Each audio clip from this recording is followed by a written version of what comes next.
या नंबर आया है अभी, तुम जा सकती हो।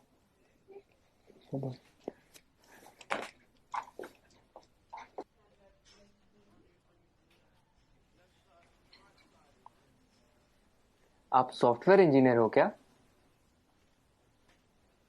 आप लोगों ने देश में कितनी तरक्की लाई है, सब कुछ कितना एडवांस हो गया है। थैंक्स। आप लोगों को देख के तो मैं एकदम हैरान हो जाता हूँ। आप कंप्यूटर में अंदर कुछ कोड करते हो और बाहर दुनिया बदल जाती है। इतना आसान नहीं है दोस्त, ये कुछ कोड का काम नहीं है, काफी मेहनत जाती है इसके पीछे। कॉम्प्लिकेटेड है, काफी कॉम्प्लिकेटेड। वाकई, इसीलिए तो आपको इतनी तनख्वाह मिलती होगी ना। Why does everyone just sees the money in it? इसके पीछे की मेहनत कोई नहीं देखता। हम हिंदुस्तानियों की सोच ही छोटी है। Just because मैं पूरा दिन एसी ऑफिस में होता हूँ और ऑब्वियसली मुझे पसीना तो आता ही नहीं होगा, राइट? आप लोगों को ताकत यूज करनी होती है, हमें दिमाग लगाना होता है। ये बाल सफेद ऐसे ही नहीं होते। Let me give you an example. वो ECG मशीन देखो, सब कुछ कंप्यूटराइज्ड है। आपके बॉडी में क्या क्या चल रहा है सब कंप्यूटर से निकाल सकते हैं। प्लेन की, ट्रेन की, लाखों रिजर्वेशन ऑनलाइन होती है। बैंक के ट्रांजैक्शन सब एक सिंगल डेटाबेस में। Data integrity, locking, data security. कुछ आइडिया ये सब डिजाइन करना कितना कॉम्प्लिकेटेड है? और आप कह रहे हैं कि कोडिंग करना आसान है। आप ये सब कोड करना जानते हो? पहले करता था, अब मैं प्रोजेक्ट मैनेजर हूँ, मेरी टीम सब करती है। ओह, तो अब काम आसान हो गया होगा।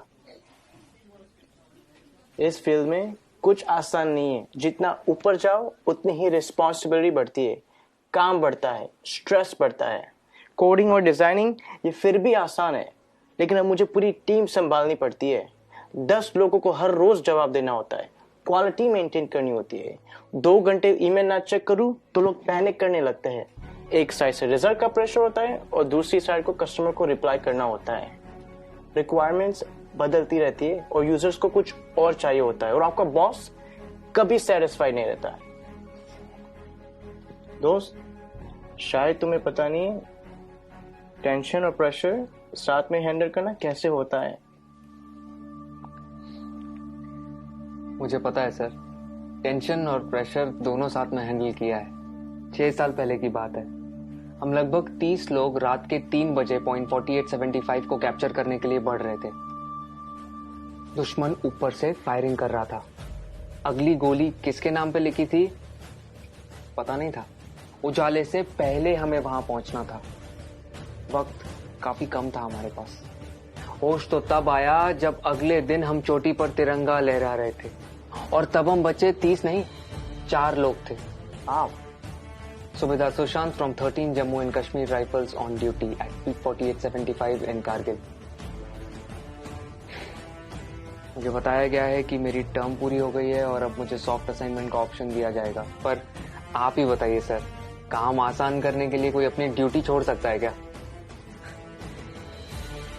उस दिन हमारा एक जवान दोस्त बर्फ में जख्मी पड़ा था। उस पर दुश्मन की गोलियां चल रही थी। हम सब बंकर के पीछे छुपे हुए थे।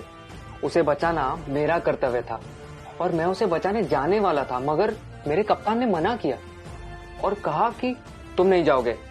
मैंने इस यूनिफॉर्म में सबसे पहली कसम ये ली थी कि देश की सुरक्षा के बाद मेरे आदमियों की सुरक्षा सर्वोपरि है। ये कह के वो खुद चले गए।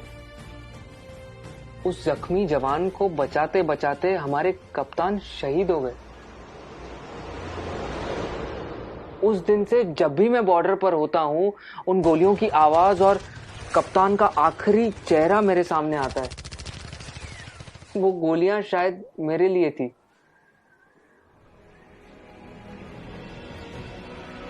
टेंशन और प्रेशर दोनों के साथ काम करना जानता हूँ मैं। Sir, table solve? या sure. It was nice meeting you. Thank you for your service. जय हिंद। जय हिंद।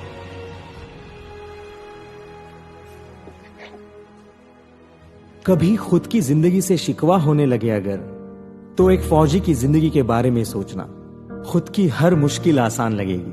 जो खुद की सांसें दांव पर लगाकर पूरे देश की सांसें चलाते हैं, हर वक्त जान हथेली पर होती है फिर भी हमेशा मुस्कुराते रहते हैं।